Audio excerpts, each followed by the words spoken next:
Bon allez, il nous reste plus que quelques jours en France avant de repartir au Mexique. Et évidemment, quand on revient en France, il y a plein de choses à faire. Comme aller dans son box, vous voyez. C'est ça être nomade? C'est faire comme ça des allers-retours. C'est pas simple, hein, c'est fatigant. Bienvenue dans cette nouvelle vidéo. On va parler des galères qu'on rencontre au Mexique. Mais avant, je vous donne un petit avant-goût de ce qu'est ma vie quand je suis en France. A tout de suite.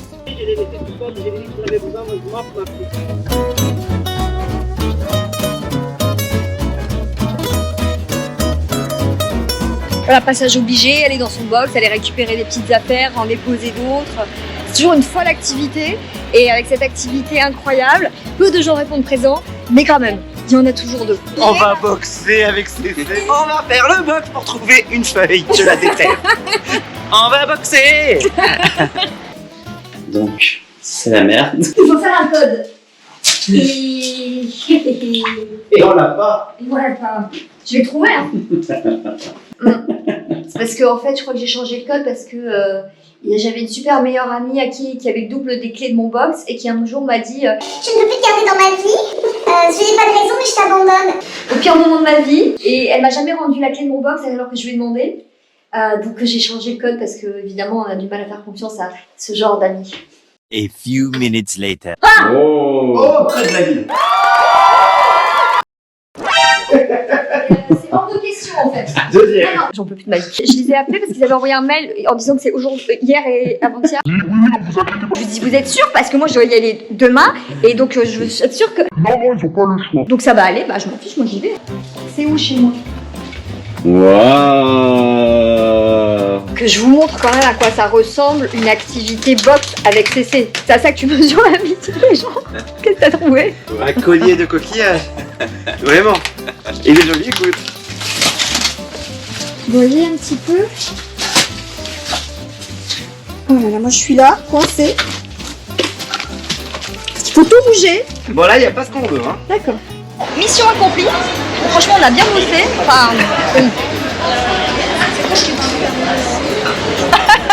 on a trouvé ce... Tout. On a tout trouvé. Merci. Ah, nous y voilà. Permettez? Bon, dans quelques jours, je repars au Mexique. Bon, évidemment, qu'est-ce qui m'attend au Mexique? Il m'attend de belles choses. Parce que c'est ça qu'on s'imagine. Ah là là, la belle vie, elle va là. Alors oui, elle va là, c'est vrai.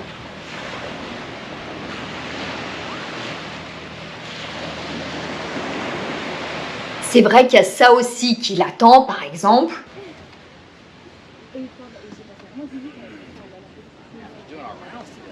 Mais avec moi, pour ceux qui me connaissent un peu mieux, vous savez que donner comme ça à croire que tout est parfait, bah, c'est pas la vraie vie. Et quand c'est pas vraiment du vrai, bah, finalement on se sent pas très sincère, alors ça ne m'intéresse pas. Donc je me suis dit tiens, cette petite vidéo avec quand même un petit peu de recul maintenant sur le Mexique pour vous montrer les aspects quand même un petit peu moins glam, un petit peu moins féerique, paradisiaque, exotique. Bah en fait c'est ça aussi la vie. Donc on y va, c'est parti pour les trucs où vraiment je trouve que c'est pas mieux là-bas. Il s'agit pas de critiquer le pays qui me reçoit, hein, pas du tout, mais là c'est le sujet de la vidéo, on est honnête, on est transparent, on y va. Fiabilité et logistique, Quezzaco à Mexico. Niveau galère, il y a un problème de logistique. On a ce qu'on appelle des collectivos, c'est des petites navettes, etc. Donc il y en a régulièrement, c'est hyper pratique, c'est pas cher, c'est super. Mais le problème, c'est de savoir où tu dois la prendre, cette petite navette. Nous, avec notre petit esprit français, on a éventuellement des sites, tu vois, on va regarder, voilà, telle direction, il passe à telle heure, ou alors on va descendre, on va aller à l'arrêt de bus, et puis il y a un petit plan hein, avec les horaires, les directions, etc., etc. Notre esprit est formaté comme ça, on a les informations. Je cherche de la même manière avec le même raisonnement français. Impossible de voir quelque chose de clair en ligne. Oh, tu finis par trouver un abribus. C'est juste un abri, y a rien. Il n'y a pas d'information. T'es là et tu ne sais pas où tu vas. Donc quand tu vis dans le pays, que à force tu prends tes habitudes, bien sûr que tu sais, mais quelqu'un qui ne sait pas, c'est comme ça, c'est à l'arrache.com un peu. Il n'y a pas la volonté de simplifier, d'offrir au plus grand nombre, bah c'est là, c'est comme ça. Il y a pas. Pareil pour les events. Ah là là, il y a des events de partout, hein. Vous allez voir des affiches, vous allez voir tout ça, mais vous ne comprenez rien. Ah alors ils ont bardé, tu vois, c'est des photos, des danseurs, des titres comme ça qui flambent, mais tu ne sais pas ce que tu vas voir. Moi, j'ai déjà passé 30 minutes à regarder une affiche, à me dire mais c'est quoi et c'est où et c'est quand. Donc tu soupçonnes que c'est un peu de la danse hein, parce que tu vois un gars, une fille comme ça et il danse la plein sur des bancs. Un titre qui veut tout dire et rien dire, Caliente Paris. La dernière fois je passais, puis il y avait une affiche qui m'a attiré l'œil, je regarde, c'était écrit mardi 20h30. Mais mardi de quel jour? On va reprendre la base. C'est quoi? C'est où? C'est quand? Les livraisons. Oh là là là là, les livraisons. Il faut savoir que, en tout cas là où je suis, il n'y a pas de boîte aux lettres. La boîte aux lettres n'est pas quelque chose de aussi commun que nous. On va dire ça nous semble évident. D'un point de vue même pratique, c'est quand même bien pratique une boîte aux lettres. Je me rends compte à quel point c'est pratique quand je n'en ai pas. Et moi, j'ai pas de gardien. Mais si j'ai pas de boîte aux lettres et que j'ai pas de gardien, j'ai quoi? Il me reste quoi? La prière. Parce qu'en plus, il faut savoir que quand toi tu mets ton adresse, il n'y a pas nécessairement de numéro non plus. Moi j'en ai un, je suis chanceuse. C'est-à-dire que quand toi tu dois donner tes adresses, tu dois décrire ce qu'il y a à côté aussi. Alors, cahier 20, quartier Zazil A, immeuble blanc crème, à côté d'un parc, d'un square municipal avec des arbres, pas très loin de la lavanderia.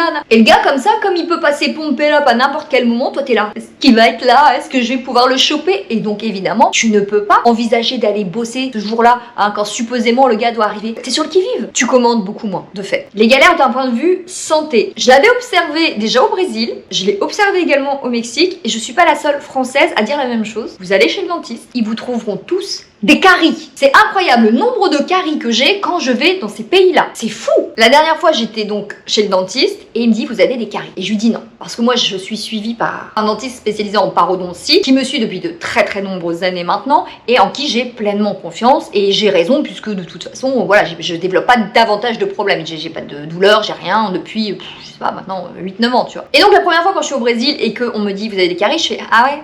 Bon, écoutez, j'ai pas mal, j'attends de rentrer. Je dis ça à mon parodon qui me dit mais non, il y a rien. Il me fait des radios en interne pour voir si c'est peut-être en dedans. Il y a rien. Je vais au Mexique parce que je fais un petit contrôle. Oh, vous avez des caries. Elle me montre, elle fait des photos, clac clac clac. Je dis mais ça c'est pas de la coloration. Non, ce sont des caries. Je rentre donc en France, je suis ici. Petit contrôle comme d'habitude chez mon spécialiste. Il fait tout le check-up, le truc pareil, radio, clac clac. Et il y a rien. Donc mon dentiste et moi, c'est ce qu'on a décidé d'appeler là-bas la taxe carie. Le système hospitalier là-bas. Alors là, évidemment que là, je parle de la partie où je vis au Mexique. Là-bas, vous allez à l'hôpital et en réalité, vous allez devoir souvent vous lever en pleine nuit pour faire la queue, pour être parmi les premiers. Il y a une espèce de quota. Vous devez parfois camper devant l'hôpital. Ils sont là dans des hamacs ou alors dans des tentes pour être reçus. Ce sont des hôpitaux publics parce que les hôpitaux privés, évidemment, ne sont pas accessibles. Mais même pour nous, 3 000 € la nuit, on ne peut pas se le permettre. Évidemment que non. Les conditions d'hygiène peuvent être déplorables. J'ai une amie qui est franco-mexicaine qui a eu un accident récemment. C'était terrible. Elle a passé sa nuit dans un fauteuil roulant en guise de lit. Elle voyait des seringues au sol par terre autour d'elle.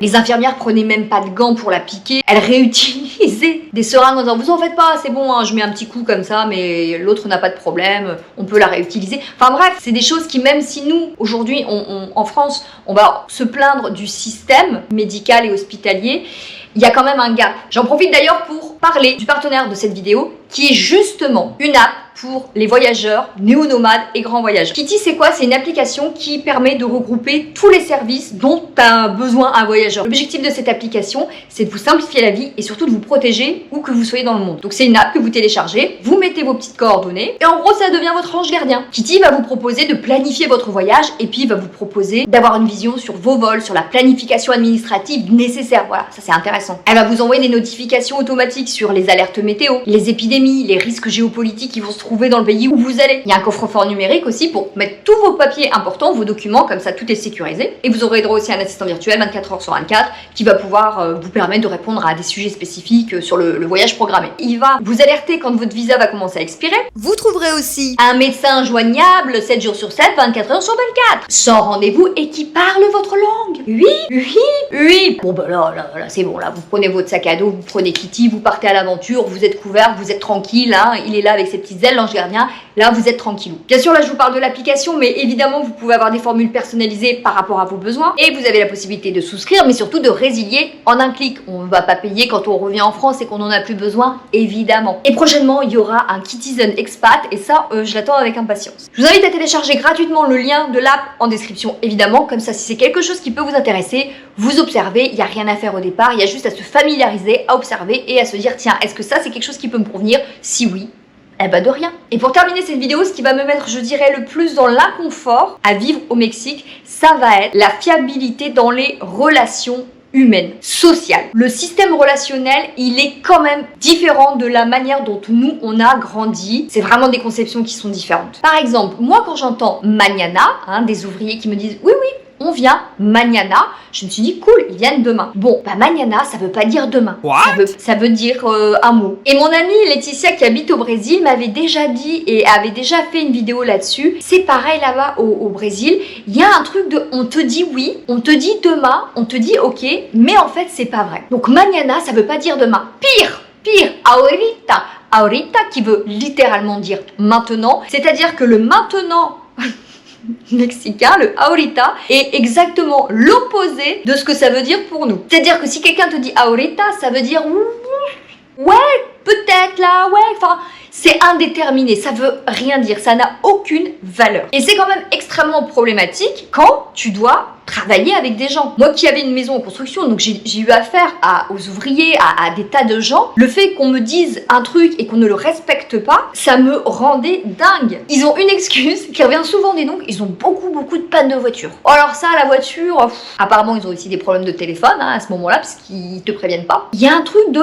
c'est jamais fiable, c'est jamais ok. Une femme de ménage, je devais lui ouvrir la porte, je gardais des chats chez une copine là-bas au Mexique, et je lui dis, ok, tu lui files mon numéro de téléphone, comme ça quand elle arrive à 30 minutes de la maison, elle m'envoie un petit message et moi je fonce chez toi et je lui ouvre la porte et il n'y a pas de problème. Elle n'est jamais venue, elle n'a jamais prévenu. Et ma pote me dit, ah ouais ça arrive. Mais c'est son travail. Dans les banques, j'ai eu aussi un système où ils mentent. Ils te disent qu'ils t'ont dit des infos, ils ne te les ont jamais dites. Même si je ne parle pas la langue, je m'assure de tout, j'anticipe tout, je veux tout savoir, je pose des questions, j'apprends des trucs au fur et à mesure, au compte-gouttes, mais personne ne va assumer. Typiquement encore la banque, j'ai envoyé des mails, 1 fois, 2 fois, 3 fois, 4 fois pour avoir des réponses à mes questions, personne ne me répond. Je devais avoir un dentiste, un spécialiste dentaire, donc on me donne son numéro, on dit le truc, il ne me répondra jamais. Et je me suis vue toujours à essayer d'aller choper des infos, essayer de comprendre, et tout est flou. Tout est flou. Et ça peut aussi donc se retranscrire sur le système relationnel amical, par exemple. Je vois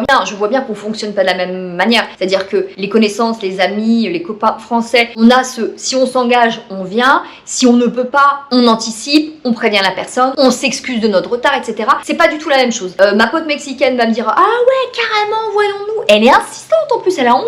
On sent, en tout cas, c'est l'image qu'elle donne, qu'elle a vraiment envie de te voir, mais elle te plante. Et tu la relanceras quelques jours plus tard, tu dis, bah ça va en fait, parce que j'ai pas eu news. Ah ouais, j'étais malade. Ça c'est quelque chose par exemple que Monsieur Bouquet de Pommes, donc mon partenaire au Mexique, a beaucoup de mal à vivre en tant que Mexicain, parce qu'évidemment là je vous parle des Mexicains, du Mexique, mais on fait des généralités, ça reste une vidéo YouTube pour vous donner des traits grossiers comme ça. Il m'a dit, j'ai eu très peu d'amis parce que rapidement à la fin du lycée, ça me heurtait, je ne comprenais pas qu'on puisse m'inviter ou qu'on puisse organiser des rendez-vous comme ça pour sortir, etc. Et qu'à la dernière minute les gens en fait te plantent, viennent pas, te préviennent pas. Je préfère voilà rester comme ça autonome parce que c'est un système que je comprends pas. Je parlais avec un type qui était plus âgé, la cinquantaine, bien installé dans la police. Donc là je vous prends vraiment un profil type. Il me disait, mais vous êtes très direct vous les Français, et il m'expliquait que en fait on ne dit pas les choses. Et donc inversement je disais, mais pourquoi vous dites oui tout le temps, alors que bien souvent, au fond de vous, vous savez que ça va être non, ou que c'est pas sûr à 100%.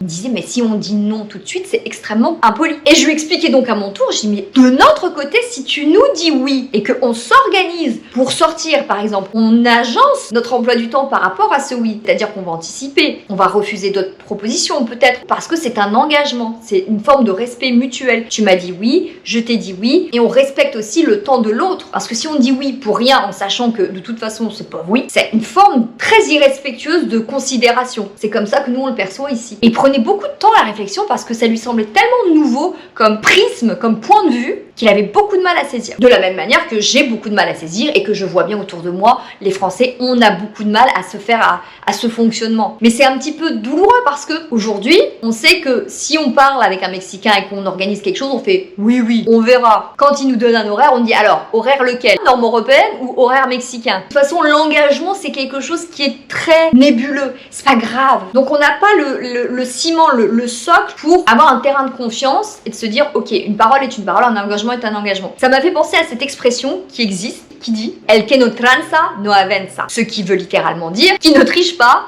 n'avance pas. C'est-à-dire que nous en France, on a qui vole un œuf, vole un bœuf. Quoi que tu voles, en fait t'es un voleur, c'est mal. Et là c'est qui ne triche pas, n'avance pas. C'est fou. Voilà, il faut ruser, il faut un peu baratiner. Donc ça fausse beaucoup les rapports et ça ne facilite pas une insertion comme ça plus harmonieuse. Faut le savoir, ça peut arriver. Ça arrive. Encore une fois, je généralise, mais ça reste une vidéo et on va dans les grandes lignes. Voilà, j'espère que cette vidéo vous aura été instructive. Je remercie encore une fois le partenaire Kitty. N'hésitez pas vraiment à regarder un petit peu dans la barre de description. Si vous êtes voyageur, si vous avez envie de voyager ou si vous vous inquiétez un petit peu de qu'est-ce qui peut vous arriver si vous prenez l'avion et que vous restez quelque part ailleurs, ça mérite de jeter un œil et c'est vraiment une super app. Merci à eux. Oui, n'hésitez pas à regarder aussi par rapport à mes livres car Karma, Armo et Tortilla est sorti également le 3e volet des épisodes de Camille la maladroite, du rire, un petit peu d'émotion, parfois quelques larmes, mais beaucoup d'amour à vous transmettre. Je vous remercie. Bisous, bisous.